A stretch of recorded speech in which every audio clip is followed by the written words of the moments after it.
Assalamualaikum warahmatullahi wabarakatuh. Good morning, selamat pagi semuanya. Apa kabar? Baik, mari kita buka pembelajaran pada hari ini dengan membaca basmalah bersama. Bismillahirrahmanirrahim. Hari ini kita akan belajar di bab baru. Jika di pertemuan sebelumnya kita belajar di klasifikasi materi, hari ini kita akan berpindah ke bab baru, yaitu suhu dan perubahannya, seperti yang ada di judul tadi. Langsung saja kita ke materi. Selama pandemi, kita selalu dihadapkan atau selalu melihat pengecekan suhu pada tempat-tempat, utamanya adalah tempat umum. Nah, untuk apa pengecekan suhu itu? Tentunya untuk mengetahui suhu badan kita. Namun, apa sih sebenarnya yang dimaksud dengan suhu itu? Dan alat apakah yang digunakan untuk mengecek suhu tersebut? Nah, pada pembelajaran nanti kita akan mengetahui apa sih itu suhu.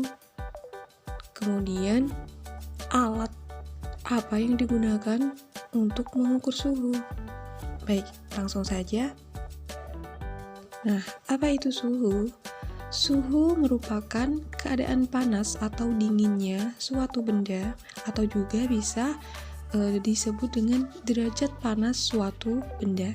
Nah, benda yang panas memiliki suhu yang tinggi, sedangkan benda yang dingin memiliki suhu yang rendah. Jika kalian di rumah ada lemari pendingin, nah coba kalian perhatikan di bagian pengaturan suhu. Di sana terdapat apabila semakin suhunya rendah, maka udara di dalam lemari es itu semakin dingin. Nah, untuk mengukur suhu suatu benda, terdapat alat khusus yang digunakan untuk mengukur, yaitu termometer. Nah, termometer adalah alat yang digunakan untuk mengukur suhu suatu benda. Kenapa harus memakai termometer? Bukankah kita bisa merasakan ketika kita menyentuh suatu benda, kita bisa merasakan benda itu dingin atau panas. Nah, tapi dengan indera saja kita tidak akan pernah tahu berapa derajat atau berapa besarnya atau tingginya suhu suatu benda tersebut. Karena itu, kita harus menggunakan termometer. Termometer sendiri terdapat berbagai macam jenis. Nah, apa saja? Yang pertama, ada termometer zat padat, di mana dalam pembuatannya menggunakan bahan zat padat, yaitu ada termometer bimetal.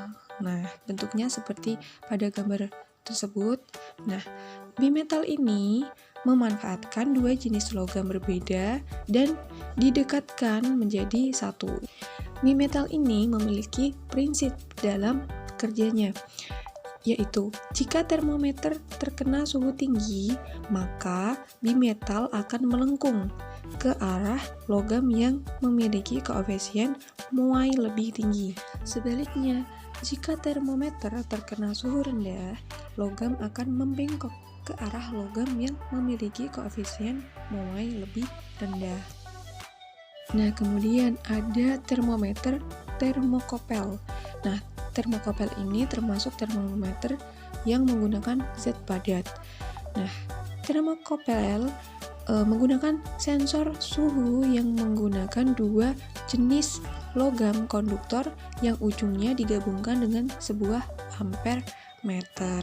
Nah, termokopel ini biasanya digunakan untuk mengubah perbedaan suhu dalam benda menjadi perubahan tegangan listrik atau volt. Selanjutnya ada jenis termometer zat cair, di mana dalam pembuatannya maka menggunakan zat cair atau bahan zat cair. Termometer zat cair ini ada termometer laboratorium. Nah, kita sering menjumpai termometer ini di laboratorium. Bentuknya panjang dengan skala dari negatif 10 derajat Celcius sampai 110 derajat Celcius dan biasanya menggunakan bahan raksa atau alkohol. Nah, termometer laboratorium ini biasanya digunakan untuk mengukur suhu dalam percobaan, penelitian, atau pengukuran ilmiah lainnya. Termometer zat cair selanjutnya ada termometer suhu badan. Termometer ini digunakan untuk mengukur suhu badan manusia tentunya. Nah, skala yang ditulis antara 35 derajat Celcius dan 42 derajat Celcius. Nah, pipa di bagian bawah dekat labu itu dibuat sempit sehingga pengukuran lebih teliti akibat raksa tidak segera turun ke labu atau reservoir. Nah, jadi termometer ini menggunakan bahan raksa. Kalau termometer laboratorium biasanya kan ada yang menggunakan raksa dan ada yang menggunakan alkohol. Sedangkan untuk termometer suhu badan dia menggunakan raksa. Selanjutnya ada jenis termometer inframerah. Nah, termometer inframerah ini menggunakan sinar laser sebagai alat untuk dapat membaca perubahan suhunya. Termometer ini digunakan untuk membaca suhu pada benda yang sangat panas, benda bergerak yang sangat cepat, dan benda yang tidak boleh disentuh manusia.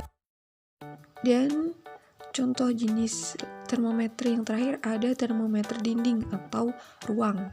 Nah, termometer ini digunakan untuk mengukur suhu ruang dan biasanya ditaruh di dinding ruangan. Angka yang terdapat pada termometer ini hanya menunjukkan suhu atas dan bawah yang dapat dicapai suatu ruangan dalam satuan suhu Celcius atau Fahrenheit. Nah, apa itu satuan Celcius dan Fahrenheit? Kita akan bahas di pertemuan selanjutnya. Itulah materi pada pembelajaran hari ini. Apabila ada yang kurang dipahami atau ada yang ingin ditanyakan, silahkan kalian berkomentar di kolom e-learning atau menghubungi saya via WhatsApp. Baik, terima kasih atas perhatiannya.